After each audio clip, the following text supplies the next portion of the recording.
Society में बहुत तरह की पर्सनैलिटीज रहती हैं, जिनमें सोशियोपैथ और साइकोपैथ दो बहुत प्रोमिनेंट और मिस्टीरियस पर्सनैलिटीज हैं। नहीं नहीं, आप इन्हें कोई इंस्पिरेशनल पर्सनैलिटी ना समझें। बेसिकली ये पर्सनैलिटीज के ग्रुप में नेगेटिव साइड्स पर आती हैं। इनमें काफी सारे डार्क शेड्स होते हैं जो ह्यूमैनिटी के लिए अच्छे नहीं माने जाते। साइकोपैथ्स एंड सोशियोपैथ दोनों डिफरेंट पर्सनैलिटीज हैं। कई बार इन दोनों को एक मान लिया जाता है, जो कि बिल्कुल गलत है। सोशियोपैथ्स को अपने रिलेशनशिप बनाए रखने में बड़ा स्ट्रगल करना पड़ता है, क्योंकि ये बड़े अनस्टेबल टाइप के लोग होते हैं, काफी इम्पल्सिव भी होते हैं। ये कब कैसे मूड में हो ये बिल्कुल नहीं कह सकते। वहीं दूसरी तरफ साइकोपैथ्स भयंकर लेवल पर मैनिपुलेटिव होते हैं। ये लोग ऐसे होते हैं कि अगर कोई क्राइम भी कर दें तो इन्हें जरा सा भी गिल्ट ना हो। मैक्सिमम साइकोपैथ्स को आप भीड़ में नहीं पहचान सकते, क्योंकि एकदम नॉर्मल दिखते हैं, सीधे साधे से भी हो सकते हैं। अब तक की वर्ल्ड हिस्ट्री में टैड बंडी और चार्ल्स मैनसन को टॉप साइकोपैथ्स में गिना जाता है। ये कोई अचीवमेंट नहीं है, बेसिकली दे वर क्रिमिनल्स। ऐसी पर्सनैलिटीज का आपके आसपास होना आपके लिए खतरे से खाली होना बिल्कुल नहीं है। मैक्सिमम साइकोपैथ्स को अपने अंदर कोई कमी नजर नहीं आती। अगर आप उन्हें ठीक करना भी चाहेंगे तो हो सकता है कि वो आपको ही गिल्टी प्रूव कर दें। इनमें basic human qualities like sympathy, empathy ये दूर दूर तक भी नजर नहीं आएंगी। साल 2000 में क्रिस्टन बेल की एक मूवी आई थी, अमेरिकन साइको। ये मूवी सेम टाइटल की एक बुक अमेरिकन साइको पर बेस्ड थी, जिसे लिखा था 1991 में ब्रेट ईस्टन एलिस ने। यह है स्टोरियस, और आज हम आपको इसी बुक अमेरिकन साइको की हिंदी समरी सुनाएंगे, और साथ में आपको ये बताएंगे कि किस तरह से साइकोपैथ से बचा जाए और इनके क्या सिम्टम्स होते हैं। इस बुक की शुरुआत दांते की पोएम इन्फर्नो की कुछ लाइन्स से होती है। वो लाइन्स कुछ इस तरह से थी, अबैंडन ऑल होप ये हु एंटर हियर, मतलब जो भी यहाँ आए हैं वो सारी उम्मीदें छोड़ दें। इस बुक की पूरी कहानी 1980 के टाइम जोन में चलती है। मेन कैरेक्टर का नाम है पैट्रिक बैटमैन, जो कि बाय प्रोफेशन एक बैंकर है, पर रात होते ही वो बन जाता है खूंखार मर्डरर। उसे महंगे जूते, घड़ियों, कपड़ों का शौक है, और उसे महंगे महंगे रेस्टोरेंट में जाकर खाना खाना बड़ा अच्छा लगता है। कुल मिलाकर ये कैरेक्टर पैसे से बड़ा ही लगाव रखता है और ऐसे ही लोगों को पसंद करता है। वहीं दूसरी तरफ पैट्रिक की गर्लफ्रेंड इवेलिन रिचर्ड्स भी कुछ उसी की तरह से ही सेल्फिश और बड़ी अलग तरह की इंसान है। वो सिर्फ पैट्रिक के पैसे से प्यार करती है। साइकोपैथ लोगों में दोस्ती अक्सर अपने जैसे लोगों से ही हो सकती है, जैसे कि पैट्रिक का दोस्त टिमोथी, जो उसी की तरह सेल्फिश और पैसे से प्यार करने वाला है। टिमोथी को पैट्रिक की सारी असलियत और कारनामे पता होने के बाद भी वो कभी भी उसे नहीं रोकता, बल्कि उसे वो काम करने के लिए उकसाता रहता है। वो सिर्फ पैसा चाहता है। वो बहुत घमंडी किस्म का इंसान है। इस पूरी बुक के अंदर आपको एक कैरेक्टर ज्यादा अच्छा लग सकता है, जिससे आपको सिंपैथी भी होगी। वो है पैट्रिक की सेक्रेटरी जीन, जिसे पैट्रिक की असलियत बिल्कुल नहीं पता, लेकिन वो पैट्रिक को पसंद करती है। ये काफी इनोसेंट और ऑनेस्ट कैरेक्टर है। एक बार पैट्रिक उसे मारना चाहता है, लेकिन पता नहीं क्या सोचकर उसे छोड़ देता है। पैट्रिक का एक दुश्मन है पॉल एलन। पैट्रिक स्टार्टिंग में पॉल एलन को नहीं पहचान पाता, लेकिन जब वो जान जाता है कि वो उसका कॉम्पिटिटर है, तब वो उसे उसके ही अपार्टमेंट में मार डालता है।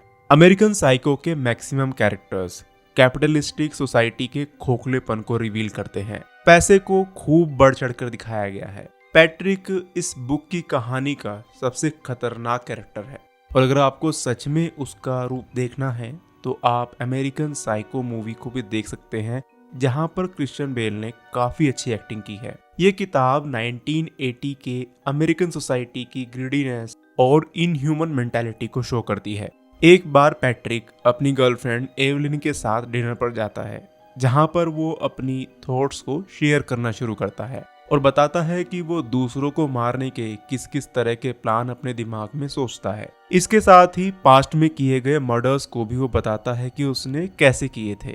ये सारी बातचीत पढ़ने के बाद रीडर को थोड़ा सा कंफ्यूजन हो सकता है कि ये सब झूठ कह रहा है या फिर ये सच है, क्योंकि रीडर्स पैट्रिक के कैरेक्टर से अभी अभी मिले हैं। आगे चलकर कहानी में उन्हें पता चलेगा कि पैट्रिक कितना खतरनाक है। रीडर्स को पैट्रिक की असलियत तब पता चलती है जब वो एक होमलेस मैन अल को मार डालता है। पैट्रिक को जो भी इंसान यूजलेस लगता है उसका मानना है कि उसे खत्म कर देना ही बेहतर है। पॉल ओवेन जो कि एक बैंकर है और सीक्रेटली एक फिशर अकाउंट चलाता है, वो एक वॉल स्ट्रीट बैंकर है और जिसे बहुत सारी टिप्स एंड ट्रिक्स पता हैं। इनडायरेक्टली वो पैट्रिक का कॉम्पिटिटर है। पैट्रिक उस फिशर अकाउंट के बारे में जानता है और वो उसके पीछे बुरी तरह से पागल है, लेकिन उसे नहीं पता कि उस फिशर अकाउंट का मैनेजर कौन है। पॉल ओवेन उसे गुमराह करता है। वो उसे ये नहीं बताता कि वो खुद उस अकाउंट का मैनेजर है, वो बताता है कि कोई और उस अकाउंट का मैनेजर है। पैट्रिक काफी टाइम तक उसके झांसे में आता रहता है, लेकिन फाइनली वो एक बार उसे नशे में इतना धुत कर देता है कि वो उससे सारा सच उगलवा लेता है। फिर वो उसे उसके अपार्टमेंट पर लेकर जाता है और डिटेल्स जानकर उसके बाद उसे मार डालता है। किसी को कुछ पता न लगे इसके लिए पैट्रिक लंदन के लिए पॉल ओवेन का एक साइड का टिकट बुक कर देता है, जिससे लोगों को ये लगे कि पॉल सिटी में है ही नहीं, वो लंदन जा चुका है। इस किताब में आपको पैट्रिक के किए गए कारनामों की वाहियात डिटेल्स मिलेंगी। किसी बुक पर बेस्ड मूवी को देखना ये डायरेक्टर्स का विजन होता है, क्योंकि बुक को पढ़ते समय उसने कुछ और विजुलाइज किया होता है, लेकिन जब सेम बुक को अलग अलग लोग पढ़ते हैं तो उनके माइंड में अलग अलग पिक्चराइजेशन आते हैं। So I will request to everyone कि आप मूवी देखने के बजाय सबसे पहले बुक पढ़ें। इससे आपको कैरेक्टर के बारे में, उसकी मेंटालिटी के बारे में ज्यादा क्लियर होगा। यहाँ पर एक अवेयर रीडर होने के नाते मैं लोगों से एक रिक्वेस्ट करूंगा कि पैट्रिक जैसे कैरेक्टर की क्वालिटीज को अपने ऊपर कभी भी हावी न होने दें। आप उस कैरेक्टर के साथ एक रीडर के तौर पर बर्ताव करें और साइकोपैथ को जानने की कोशिश करें। तो ये तो था मूवी और बुक कैरेक्टर पैट्रिक का एनालाइजेशन कि किस तरह से वो साइकोपैथी में डीपली चला गया था। लेकिन इस दुनिया में पैट्रिक से भी खतरनाक बहुत सारे साइकोपैथ्स हमेशा घूम रहे हैं। टेड बंडी यूएसए का रहने वाला था, शायद मैंने नाम सही प्रोनाउंस किया है। 1970 के दौरान उसने इंजरी का बहाना बनाकर लगभग 30 औरतों को अपना शिकार बनाया और उनका मर्डर किया। वो अपनी इंजरी दिखाकर हेल्प लेने के बहाने औरतों को कांटेक्ट करता था। वो दिखने में काफी जेंटल और अट्रैक्टिव पर्सनैलिटी का था, तो लेडीज उसके झांसे में आसानी से आ जाती थी। नेक्स्ट फेमस साइकोपैथ था जेफरी दहमर, जिसने 1980 से 1990 तक यूएसए में किडनैपिंग, टॉर्चर और न जाने कितने ही मर्डर्स किए थे। यहाँ तक कि उस पर कैनिबलिज्म के भी आरोप लगे।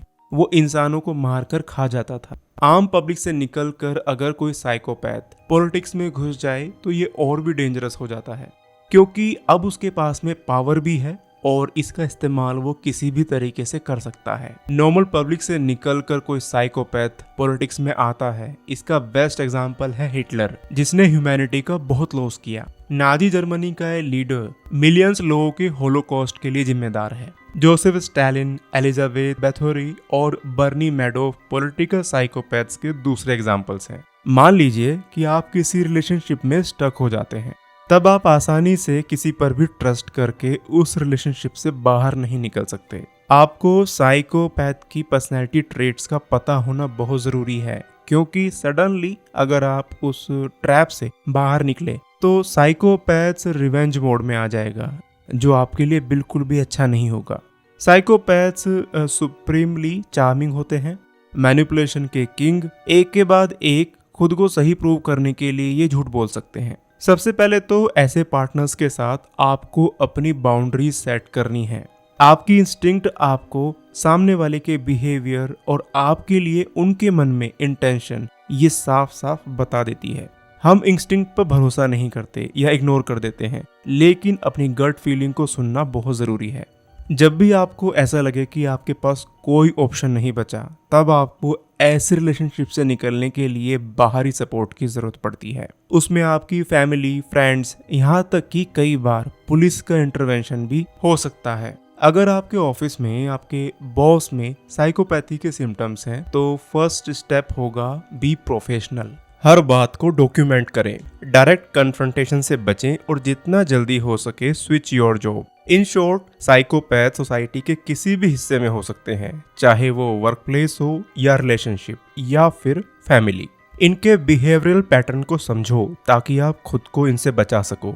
अभी फिलहाल न्यूज में मेरठ सिटी का एक केस है जहां पर एक महिला ने अपने बॉयफ्रेंड के साथ मिलकर अपने हस्बैंड को मार दिया और फिर बॉडी के 4 टुकड़े करके एक ड्रम में डाल दिया, ऊपर से सीमेंट से कवर कर दिया ताकि लाश के सड़ने पर लोगों को पता न चले। अगर किसी नॉर्मल इंसान को दूसरे किसी को एक छोटा सा कट भी लगाना पड़े तो उनसे नहीं होगा, लेकिन साइकोपैथ्स के लिए किसी को बेरहमी से मारना कोई मुश्किल काम नहीं है। इस केस में मर्डरर साहिल के रूम की वीडियो भी काफी वायरल हो रही है, जहां पे उसने एक वॉल पे एक डेमोनिक आर्टवर्क बनाया हुआ है। उस वीडियो में इधर उधर नशे का भी सामान दिख रहा है।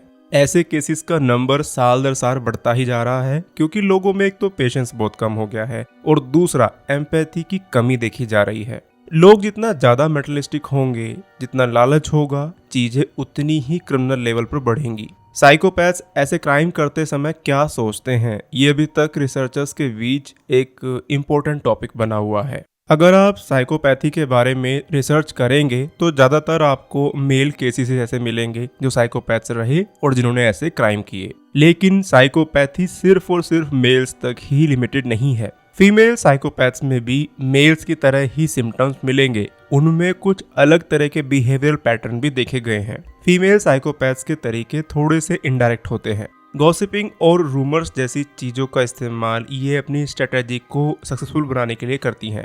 इस तरह की ट्रिक्स करने से विक्टिम कंट्रोल में आ सकता है। आजकल एक टर्म बहुत फेमस है, विक्टिम कार्ड खेलना। कई बार देखा गया है कि फीमेल साइकोपैथ्स विक्टिम कार्ड का इस्तेमाल करती हैं।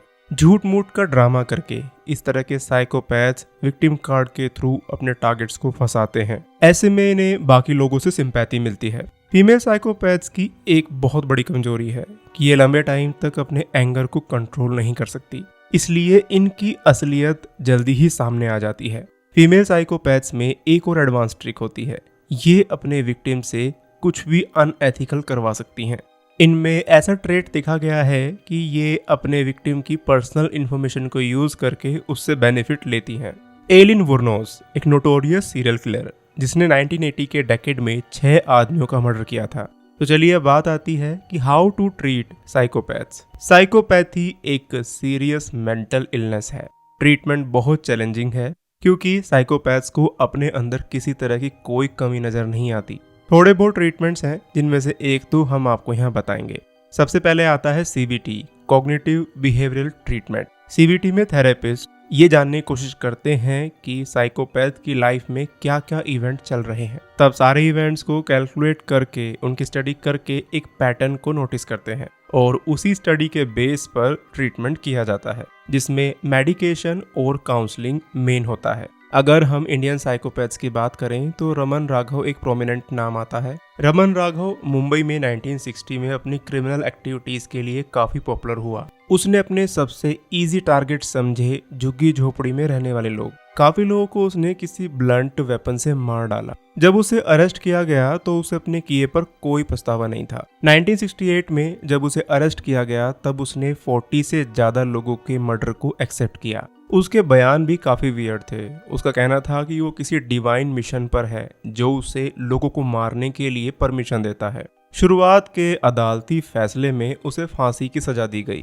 लेकिन बाद में उसकी मेंटल इलनेस को ध्यान में रखते हुए उसकी सजा को फांसी से उम्र कैद में बदल दिया गया। उसे पैरानॉइड सिंजोफ्रेनिया था।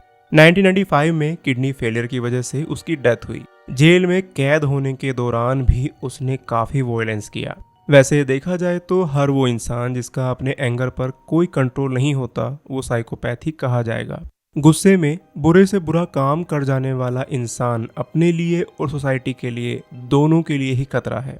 साइकोपैथ्स के लिए लोग सिर्फ एक ऑब्जेक्ट की तरह से होते हैं। अगर आप में से कोई किसी साइकोपैथ के चंगुल में फंसा है तो तुरंत एक स्टेप लेने की जरूरत है। अपनी सेफ्टी के लिए ऑल्टरनेटिव्स ढूंढना शुरू कर दीजिए, क्योंकि नियम कानून नॉर्मल लोगों के लिए बने हैं, साइकोपैथ्स के लिए कोई नियम नहीं है। साइकोपैथ वर्ड ऐसे लोगों के लिए इस्तेमाल किया जाता है जो सोशल पैरामीटर्स को नहीं मानते। आम बोलचाल में ऐसे लोगों को सनकी कह दिया जाता है। साइकोपैथ वर्ड टीवी और फिल्म्स में आपको ज्यादा सुनने को मिलेगा। मेडिकल वर्ल्ड में साइकोपैथी से ही मिलती जुलती एक और कंडीशन है जिसे ASPD कहा जाता है, anti social personality disorder. Book psychopath and love की राइटर एडेलिन बर्च के अकॉर्डिंग एएसपीडी से ग्रस्त इंसान अपने पार्टनर को इम्प्रेस करने के लिए उसी की तरह नकल करने लगता है। क्या उसकी पसंद है वैसी पसंद वो अपने लिए भी चुनने लगता है। चाहे उसे पनीर खाना पसंद ना हो, लेकिन अगर उसका पार्टनर पनीर खाता है तो वो भी खाना शुरू कर देगा ताकि उसका पार्टनर उससे इम्प्रेस हो जाए। इस डिसऑर्डर के लोगों को भी साइकोपैथ्स का एक टाइप ही माना जाता है। तो आज हमने आपको अमेरिकन साइको बुक और साइकोपैथ से रिलेटेड दूसरी डिटेल्स दी और आजकल क्या केसेस चल रहे हैं उनके बारे में भी डिस्कस किया। आपको ये वीडियो कैसी लगी कमेंट सेक्शन में लिखकर ज़रूर बताएं। स्टोरीज को अगर पहली बार सुन रहे हैं तो चैनल को सब्सक्राइब करें और बेल आइकन को प्रेस करना ना भूलें ताकि फ्यूचर में हमारी वीडियोस का लिंक आपको जल्दी मिल सके।